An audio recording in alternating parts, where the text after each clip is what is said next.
How to add Google AdSense to your WordPress website. Hi guys, welcome back. Today I'm going to give you a quick tutorial on how to add Google AdSense to your WordPress website. So let's get started. First, what you have to do is you will simply open up your WordPress dashboard and it'll take you right here. So we want to add our Google AdSense. For that, you just have to scroll down and get to plugins and then click on add new. So we have our plugins right here. You have to search for Google AdSense. So right here, you will get G Site, which is Sitekit by Google, and it allows us to add analytics, Search Console, AdSense, and Google Speed to our WordPress website. You will click on install now and then click on activate. You can see it has more than 2 million active installations. Once your G-Kit is added, then we will be able to add Google AdSense. So this is our site kit right here, and you just have to sign in with your Google account, or you can sign in with your Google AdSense to simply,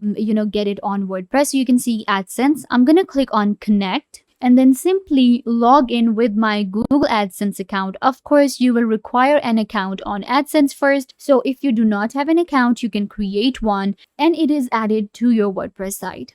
I hope that I was a big help. Don't forget to give this video a big thumbs up, leave a comment down below, turn on bell notification, and subscribe to the YouTube channel.